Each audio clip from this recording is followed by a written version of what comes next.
Comienza diciéndonos la diferencia que existe entre la revolución del 50 y la del 2002. En la del 50 encontramos la fuerte resistencia de Arequipa contra la dictadura que se daba en aquel entonces. Podemos ver, por ejemplo, en la diferencia con la que encontramos en la del 2002, se da una copia casi exacta de aquellos tipos de manifestaciones que se hicieron en la revolución. Menciona también la diferencia que existe, ese abismo que existe aún entre las sociedades que tienen y las que no tienen. Arequipa era en ese entonces una sociedad totalmente exclusiva. El indio no tenía, solo podía ser un campesino o un sirviente. En los años del 58 y el 62 podemos ver cómo el indio empieza a migrar de las zonas altoandinas a lo que sería la ciudad de Arequipa. Arequipa hace fe de una de sus frases muy célebres que hasta hoy suenan, la cual dice: no en vano se nace al pie de un volcán. En esta frase dejan en muy alto el nombre de Arequipa en los ciudadanos respecto a sus virtudes, respecto a los valores que son inculcados.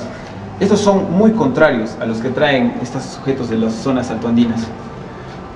Podemos ver luego que este indio comienza a progresar, comienza a dejar lo que es la servidumbre y comienza a tomar importancia en el comercio, como es en la mercadería, como es también en los negocios. Fue entonces que vieron una oportunidad ellos en la revolución que se dio en el 2002. Buscaban la aceptación de ser considerados arequipeños. Era una forma de comprar su ciudadanía. Es aquí donde Bedregal nos plantea que no era una gesta, sino una compra de ciudadanía. Bedregal nos dice que este es un síntoma de la exclusión que se vivía en Arequipa. Fue entonces que los hijos, los nietos de los migrantes cogieron las armas para comprar así ser ciudadanos arequipeños. En los comentarios de Luis Saraya, por ejemplo, podemos ver el día 13 de junio, un día muy importante. Ese día se conmemoraba el 52 aniversario de la Revolución del 50. Luis Saraya nos comenta de una forma muy amena cómo él salía de su casa y se dirigía a la reunión que se iba a realizar en la Plaza de Armas. Nos comentaba, por ejemplo, que aquí en la UNSA, pasando por la Facultad de Medicina, encontraba totalmente cerrada la calle. Era muy obvio de que los estudiantes de la universidad apoyaban esta causa. Otro suceso importante que podemos ver, que menciona Saraya, es la gran cantidad que se reúnen de los arequipeños para protestar en contra de lo que sería la privatización de Gasa y Ejesur. En el desarrollo de lo que nos cuenta Saraya, podemos ver que el día 13 de junio se realizaron o se recordaron varias provocaciones por parte de autoridades. Por ejemplo, la que se dio de Rospigliosi en las declaraciones que dio RPP, en la que decía que todo lo que se estaba realizando en Arequipa era una farsa. Esto que escucharon los arequipeños incentivó aún más la mecha de la revolución. También podemos ver a Olivera que declaró también que lo que hacían los arequipeños era una muestra de ignorancia y de poca importancia. Sucesos como estos son los que pusieron el hilo para poder ser cortado y crear la revolución. Una de las provocaciones, de las que más quiero resaltar, es la de Luis Gutiérrez Cuadros, en la que en una conversación que tuvo por celular, vía celular, con Alejandro Toledo, no se percató del equipo periodístico que se encontraba para darle una entrevista. Este equipo periodístico encendió la cámara, pero él no se dio cuenta, Luis Gutiérrez, de que estaba encendida, y se pudo grabar lo que dijo en la conversación, que después que los arequipeños se enteraran causó una gran revuelta, una gran querella entre lo que fueron las autoridades y el pueblo, aún más de lo que se estaba generando. Lo que decía en esta, para decirlo textual, en esta conversación decía: Alejandrito, aquí todo está bien, solo unos 1500 son los manifestantes que protestan en estos instantes en la Plaza de Armas por la privatización, y no pasan de 1500 esta convocatoria. Siguió diciendo: y sigue pacífico a pesar de algunos protagonismos de los ya conocidos como Saraya, Maquera, López, Jorge del Carpio y como ideólogo Juan Carlos Guillén. Alejandrito, esto termina todo en orden y mañana puedes seguir con el proceso de privatización. Y así finalizó el perfecto. La revuelta arequipeña no solo fue interna en lo que fue la ciudad de Arequipa, sino que tuvo mucha aceptación por otras provincias lejanas. Por ejemplo, podemos ver en el caso de Camaná, también podemos ver exteriormente el caso de Cusco, Puno, Tacna, Huánuco. El apoyo fue mutuo también en las revueltas que se realizaron en sus plazas de armas respectivamente. No solo fue una gesta que afectó a los arequipeños, sino que también empezó a expandirse. Haciendo una comparación entre Luis Saraya y lo que dice Bedregal, encontramos que sí existe este tipo de compra de ciudadanía. Por ejemplo, para mencionarlo más textual, Saraya dice: muy emocionado pude observar desde lo alto del estrado que la Plaza Mayor se encontraba abarrotada de arequipeños. Pude ver a algunos de ellos reflejándose en sus sudorosos y bronceados rostros la dura jornada de protesta. Había una mixtura de razas y colores, de diferentes estratos sociales, pero en esta fecha todo nos unía. Podemos ver ahí cómo encaja muy bien lo que nos dice Bedregal acerca de la compra de esa ciudadanía, de esa ansiada, de considerarse arequipeños, de aquellos, como nos menciona, indios. Otra parte que también nos menciona en relación a lo que nos dice Bedregal es cuando Juan Manuel Guillén, cuando se manifiesta desde el estrado hacia todo el pueblo que se encontraba reunido, en el que dice: invoco a los nacidos en Arequipa a defender su futuro, y a los que viven y se identifican con Arequipa, y a los no nacidos aquí los nacionalizo plenamente arequipeños. El 14 de junio se decidía si es que Gasa y Ejesur se vendía a las empresas extranjeras. Es el 14 de junio que es donde la población arequipeña toma las armas en contra de esta privatización. Saraya nos dice que se esperaba muy ansiosamente desde temprano la decisión que tomarían las autoridades. Una vez sabidos a las 11 de la mañana que Gasa y Ejesur se vendía, toda la población empezó a reunirse en la plaza de armas. Comenzaron a suceder hechos que marcaron aún más la importancia de la revolución. Uno de ellos fue, por ejemplo, el levantamiento de los adoquines de la plaza de armas. En esos ejemplos podemos ver la formación de barricadas con los adoquines de la plaza de armas. Este solo fue, desde mi punto de vista, uno de los más masivos. Entre los que vemos los más fuertes movimientos, actos revolucionarios, se encuentra la destrucción de la SUNAT. Debido a que este local era compuesto de mayoría de ventanas y vidrios, los vándalos aprovecharon para destruir interna y externamente todos los interiores de la institución. También fueron a buscar a las autoridades a sus recintos de función y al no encontrar rompieron las ventanas de cada una de estas. En síntesis, el 14 de junio fue el día de la revolución en sí. Los arequipeños tomaron las armas debido a que se notaba que el Estado no tomaba importancia a lo que se reclamaba en Arequipa. Continuando antes de la huelga de hambre, se veían aún peor que los días peores. Su salud estaba muy deteriorada, pero pese a las ayudas que se les brindaba y a que terminen con esta protesta, ellos seguían continuando. No querían dejar su protesta y querían seguir luchando a favor de la revolución.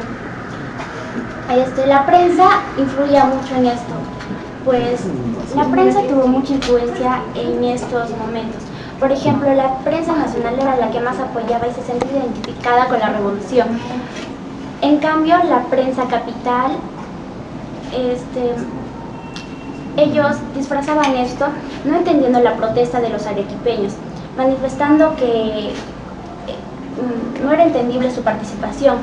Y los arequipeños sentían como una duda: ¿cómo no van a entender que se privatiza estas empresas que son eficientes y eficaces y rinden? O sea, son productivas. Con los acontecimientos, siendo ya las 11 de la mañana, todos se reunieron en la plaza principal, pero se escuchó la llegada de los policías de la DIROE. Ellos arremetieron fuertemente contra el pueblo, pero el pueblo ya supo defenderse. En los días anteriores su actuación no fue tan fuerte, pero ese día vinieron preparados. Ya presentaban botellas de agua, abrigos para la noche y también vinagre para contrarrestar los efectos de los gases lacrimógenos. Pero esto no se veía solo en el centro, sino también en los distritos, considerando Zamácola y Cono Norte, puesto que allí se encontraba el aeropuerto. En el aeropuerto se enteraron por esas zonas que llegaría otro comité de la DINOEX, que ayudaría a reprimir al pueblo arequipeño. Viéndolo de este modo, los pobladores de Zamácola y Cono Norte Bloquearon todo lo que es el aeropuerto, pusieron piedras, destruyeron los muros y todo para que no se dé el aterrizaje. Allí otra vez vinieron los policías de la INOES y arremetieron contra esos. Y parecía una lluvia de gases lacrimógenos y se veía que era otro tipo de gas, puesto que esto no solo causaba asfixia, sino que ahora también náuseas. Era un gas más potente. Volviendo a la plaza, en la plaza se realizaba casi lo mismo. Todo estaba ya muy exacerbado. Las calles olían solamente a gas y se nota una clara intervención de la Cruz Roja. La Cruz Roja aquí muestra un grande papel, puesto que ellos acudían de voluntarios a atender a todos los heridos, puesto que en todo este tiempo, en un corto tiempo, aumentó la cantidad de heridos. Y incluso ellos también resultaron heridos, los bomberos, hasta los periodistas. La policía no respetaba a nadie. Nuevamente a la 1:45 se realizó el mitin y ahí se presentaron Juan Manuel Guillén y algunos más oradores. Estas personas hicieron surgir más la voz del pueblo. Ellos se manifestaban en contra de las privatizaciones de Gaza y de Sur. Querían seguir luchando y sus medidas eran más cautelosas. Ellos no se rendían. Se suponía que la cantidad de personas quizás iba a bajar, iba a disminuir, puesto que todo esto estaba confabulando contra ellos. La policía arremetía muy fuerte contra ellos. Entonces, los dirigentes se veían un poco preocupados de que la cantidad de gente, de manifestantes, disminuya. Pero no, fue de lo contrario. Entonces, aumentó incluso más y se realizó el mitin. Al terminar este mitin, otra vez se volvieron contra ellos los policías de la DINOES y arremetieron otra vez fuertemente y más potentemente contra ellos. Esto duró hasta altas horas de la noche. Se podía seguir escuchando todavía las detonaciones de bomba y el conflicto que hubo entre los policías y los ciudadanos que defendían el honor y la dignidad del equipo. El presidente Toledo iba a dar una conferencia acerca de la reunión con sus ministros. En ese caso, Luis Saraya se reúne con un grupo de personas a ver lo que el presidente y sus ministros habían manifestado. En este caso, no hay vuelta atrás. Los ministros manifiestan que, aunque haya estas protestas, ellos no retrocederán ante estos impulsos de la población. Y aquí se nombran varios ministros, pero no se presenta Rospigliosi. Y él da otras declaraciones aparte donde dice: no me importa que haya muchos muertos, lo importante es que vuelva el orden a la ciudad. Los arequipeños, indignados ante estas palabras y conclusiones que sacó el gobierno, los ministros, quedaron indignados, puesto que toda su voz de protesta y todas sus demandas y las manifestaciones que ellos hicieron fue como llevado o tirado al agua. De nada sirvió. Ellos se mostraron muy indignados. Ya pasó la noche y todavía se seguía escuchando las detonaciones de bombas. Esto fue el fin del día 15 de junio. Bueno, aquí podemos observar que fue un día arduo de trabajo, donde no se logra nada todavía contra las privatizaciones de Gaza y Sur, pero ese es solo un punto de vista que nos da Luis Araya acerca de lo sucedido. Cada persona tiene su punto de vista. Por ejemplo, los de la Cruz Roja manifestaron que no les importaba mucho qué era lo que sucedía en este conflicto. Lo que les importaba era salvar vidas y estar ahí con ellos y contribuir a que todas las personas se mantengan.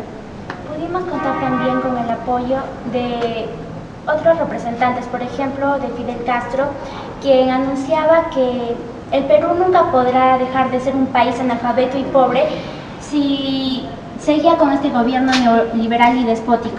También representantes del CGTP y también pronunciamientos como el de Lourdes Flores Nano, entre otros. Una ayuda también fue la de otras provincias, que se mostró como un Perú unido ante este uso. Por ejemplo, Puno, Tacna y Cusco.